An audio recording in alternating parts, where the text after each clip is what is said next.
क्या आपको मालूम है कि दज्जाल के माँ बाप कौन हैं? इस वीडियो में फ़िलहाल हम दज्जाल के माँ बाप का जिक्र कर रहे हैं, और अगर आप चाहते हैं दज्जाल, इमाम मेहदी, याजूज माजूज के ऊपर तफसीली क्लिप बनाया जाए तो हमें कमेंट्स में ज़रूर आगाह करें।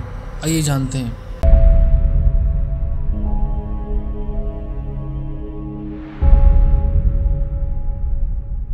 इब्न वसीफ अल-मुअर्रिख ने जिक्र फरमाया कि दज्जाल मशहूर रश्कुल काहिन का बेटा है। इसे अल्लाह ताला ने गुमराही के लिए मोहलत दे रखी है। दज्जाल की माँ हनिया है। वो दज्जाल के बाप पर आशिक हुई तो इससे दज्जाल पैदा हुआ। दज्जाल के पैदा होने के बाद शैतान इससे अजायब व गराइब उमूर कराता।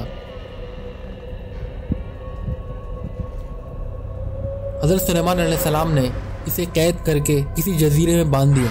ये रिवायत हाफिज़ इब्न हजर अस्क़लानी अलैहिर्रहमा ने फरमाई है।